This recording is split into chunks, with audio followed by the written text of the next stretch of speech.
Seven, you are listening to Sabah al-Muslim on Radio Islam International. About a week ago, we spoke to SAHUC's president, Muaz Casoo, after they had issued a press release indicating that as per instructions from the Ministry of Hajj, going forward, SAHUC would have to manage the entire Hajj process and Hajj operators would not feature directly. They could feature indirectly if SAHUC opted to secure their services as subcontractors, but that would still have to be under the banner of SAHUC. Subsequently, some Hajj operators spoke to Radio Islam and issued their own press statements indicating that they wanted to see the documentation containing that instruction from the Department of Hajj, the Ministry of Hajj, in the original Arabic version, and only thereafter would they comment.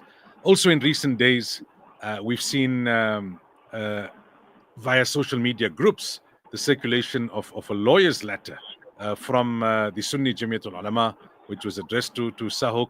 And there's been a lot of speculation and theories and counter theories swirling, especially on social media within our community. And we thought that it would be good to speak to Hafiz Muaz Casoo once again and get further clarity on developments since we last spoke. Hafiz Muaz, assalamu alaikum wa rahmatullahi wa barakatuh, and welcome.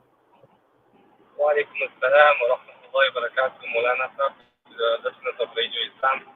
I trust you all doing well today.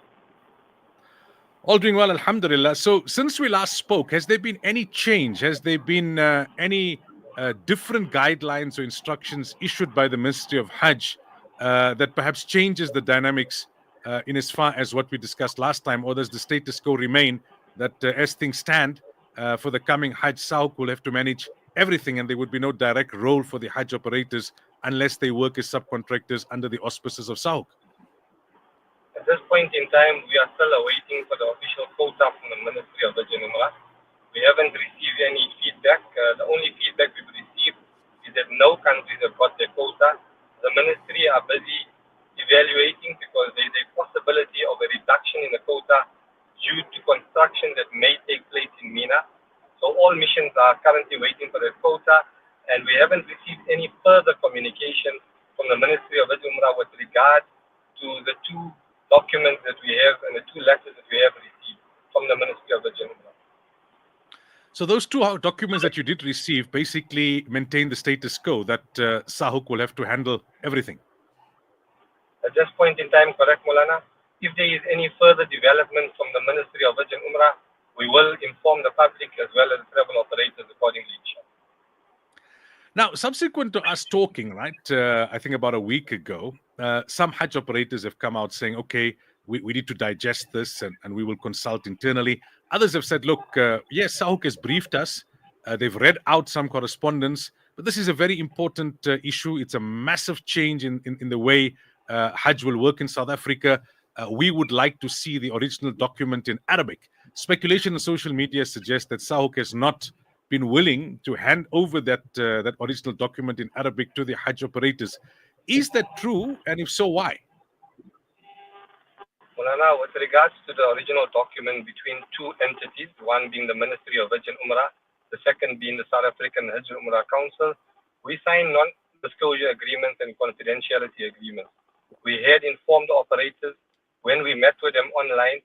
The reason why we cannot share the documentation is because in the past, when SAHUC shared documentation from the Ministry of Hajj and Umrah, unfortunately, those documents were leaked in the public domain and shared all over social media and WhatsApp groups, and it reached the ministry.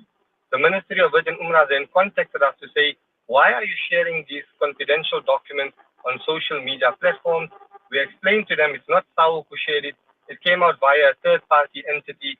And the ministry told us that, look, these are confidential documents.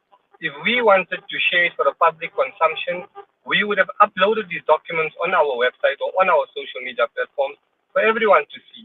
They also asked us, do you see in South Africa any other countries' documentation or contracts? And the answer is no, we don't see any other countries' documents and contracts that have been signed. Just to put it into perspective, for example, take an employer versus an employee, and then you have a management structure in a company. The employer will sign agreements with the principal companies in Dubai or America, for example. They don't share those contracts with all the employees in the organization. They share it with the management, and the management take out the important information and pass it on to its employees. What SAHUC has done to date is we've shared the entire recording of the meeting with the operators. We've emailed it to all 20, even if those who did not participate, we share them a recording, so at least they've got exactly what we said on record. But now what we've done, we've taken it a step further. We've offered travel operators who want to view the documentation in English and Arabic. They are more than welcome to contact myself or the Secretary General, and we will show them the documentation as we have received it both in Arabic and in English. And Alhamdulillah, one of the operators already came to us last night, and they came with a mufti, they came with one of their Shura Council members, and they viewed the documentation in English and in Arabic. Alhamdulillah, they were very satisfied and they're happy. So actually tomorrow, we've got another operator that is coming to see us to also view the documentation. So we're not hiding it. We are just fearful because unfortunately, in South Africa, we find that people tend to want to share and interpret and misinterpret documentation. For example, you mentioned about this lawyer's letter. That letter was sent from a lawyer to Sahuk on email. There was only 3 people copied on the email address. However, the entire South Africa is sitting with that lawyer's letter. Now, how many people are interpreting, misinterpreting, coming to their own conclusions as to what is said in that letter? Now, this is our fear. The moment you share any document which is confidential between 2 entities, can you imagine what's going to happen in the public domain? I mean, we have seen with one press release of Sahuk how many different interpretations have come out in the public domain. And I don't think it is correct for us to share documents which are confidential, where we sign non-disclosure agreements. And I mean, you take Radio Islam and ICASA. If you get private documentation, you don't share it. You'll air it on the radio station so people are aware of what communication has come from the regulator. Same like our government in South Africa. They don't share with us, the public, although we pay taxes, they don't share with you all the documentation. The key pertinent points they will address. Yes, there's certain members within government, within parliament, that will privy to certain documentation. So the same goes for Sahuk, and we need to respect what the ministry are asking us. In fact, when the ministerial committee, and this somebody can ask them, when they visited the Ministry of Hajj and Umrah 2 years ago, they were told the exact same thing. Why is it that only South Africa, you people want to share our documentation? Can't you people keep things confidential? So it's not a good reflection on us, and we're trying just to adhere to the request of the Ministry of Hajj and Umrah from the Kingdom of Saudi Arabia. Now, talking about that letter, right, from the Sunni Jamiatul Ulama that's addressed to Sahuk, as you say, it's already in the public domain. I know that generally when things become legal, both parties don't want to comment further. The lawyers will talk it out and thresh it out. But there's one aspect there that they touch on, and I think you and I also spoke about it a bit the last time we had a chat on Radio Islam, was about Sahuk changing its constitution in order to be able to fulfill this new role now that the Hajj ministry wants it to fulfill. That letter seems to be suggesting that you're struggling to meet the quorum to be able to effect the changes in the constitution. It gives an impression to people that all is not well within the ranks of Sahuk in order to get the unanimity you require to effect the changes. Well, firstly, obviously, it's difficult for me to comment with regards to the legal case that is put forward at this point in time. But the one thing I can inform the listeners of Radio Islam and probably the listeners of South Africa, at this point in time, Sahuk has had only 2 General Council meetings with its members. Both meetings, we had full attendance in terms of majority as per the quorum required. In both meetings, including representatives from the Sunni Jamiatul Ulama were present, we had no objections to any rules, any regulations, any changes that were voted by all its members. We had unanimity in terms of all the people who voted with any rules and regulations.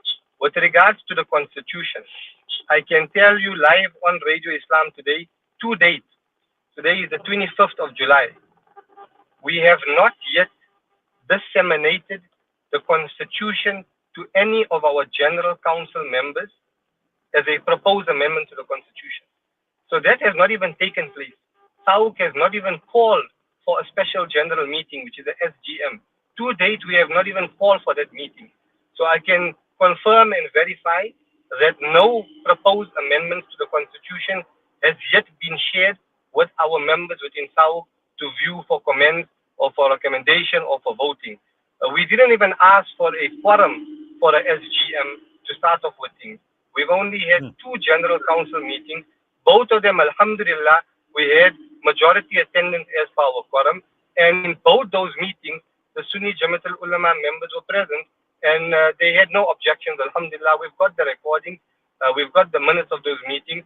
They themselves have the minutes of those meetings as per their legal letter. Finally, then, Hafizah, we're almost out of time, right? But I just want to get you to respond to some sentiments that have been expressed in public. I know anything can be said in public forums, in WhatsApp groups, etc. But there are those who are suggesting that Sahuk wants to monopolize the Hajj, that Sahuk was pushing for this to marginalize the operators and to take full control. When others argue that, well, Sahuk is a non-profit, they're not going to make money out of it, even if they have to take care of Hajj in its entirety. There are those who suggest, no, there are interesting mechanisms where kickbacks come via the Saudi entities, via the back door, and that's how Sahuk will benefit. What's your comment to these kind of theories? Is this something that you wanted? Did you want to take over the function of Hajj operators, or was this something that was imposed on you by the Hajj Ministry? Well, this is a very, very important question you posed here. On the 12th of Zulhijjah, which was the 5th day of Hajj, myself, Hafiz Ismail Kolbadia, and the acting consul general from the South African government in Durban went to attend a ministry Hajj function, which was the ending function of Hajj. At that function, we received the preliminary guidelines. The moment we received this document, we read it, we got taken back by the comments or the notes written in the document, and the consul general at that time told us, this is unreal what he's reading, but it is there in black and white. We need to share it with the ambassador in Riyadh, we need to share it with Durban, and we need to share it with the legal team to interpret this thing correctly, and with the board to make sure everybody understands the content of the letter that we had received. This is why it took us so long to digest the information that was received.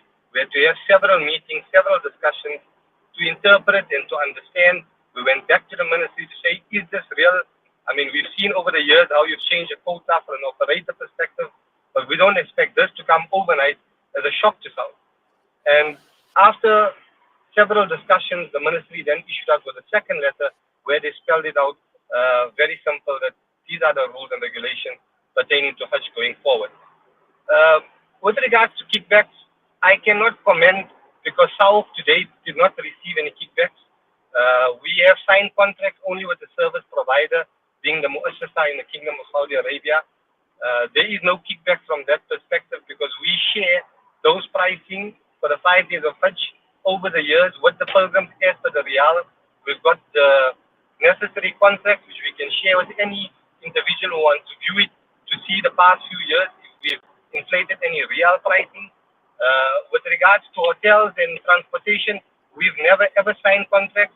If somebody was getting kickback, we can't say because we weren't privy to that, but it's never our intention to receive any kickback. It is not something that we envisage, it's not something that we want. We ultimately have to make sure we are here to serve the guests of Allah to the best of our ability and to put down the best possible pricing for our pilgrims, whether it be from an operator who's going to work with Sahuk, or whether it be Sahuk doing it on its own without any operator. So we don't understand the kickback process because we've never dealt with service providers in the Kingdom of Saudi Arabia. We've never signed a contract where there is kickbacks that are rendered to the South African Hajj Council that we have received. One must understand our financials are displayed on our website. We don't hide from anybody. It is there for everyone to view. If we had received any kickback, it had to be displayed on our audited financial statement. Hafizah, shukran so much for your time. We really appreciate it. Jazakallah Malana. Thank you very much for the listeners.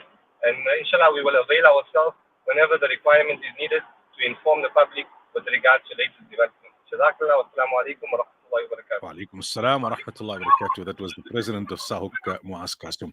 Well, we're running behind schedule. We'll take a quick commercial break. When we come back, we continue.